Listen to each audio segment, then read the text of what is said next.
আমরা বলেছিলাম যে এনজিপি আসছি সকালবেলা বন্দে ভারতে করে, তো বন্দে ভারতে আসার পরে এখান থেকে গুয়াহাটি যাওয়ার ট্রেন এখন মানে 7:30টায় টাইম ছিল, সেটা লেট করে এখন ঢুকছে, মানে 10:30 কি 11:15 বাজে এখন।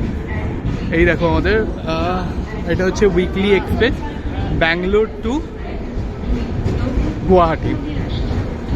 এই যে এখন ঢুকছে। আমাদের টোটাল 12 জন, তোমাদের আগেই বলেছিলাম 12 জনের মধ্যে আমরা 4 জন আলাদা পড়েছি আর 8 জন B1-এ পড়েছে, আর আমাদের কোচ নাম্বার হচ্ছে B3।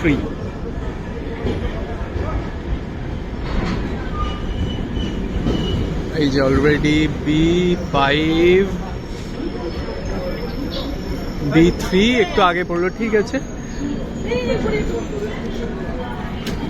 এই যে লাগেজ নিয়ে এখন B3-র দিকে যেতে হবে। ওকে, এরপর গুয়াহাটি গিয়ে নেক্সট ভিডিও। চলো বাই, ততক্ষণের জন্য গুড নাইট, কারণ আমি উঠেই শুয়ে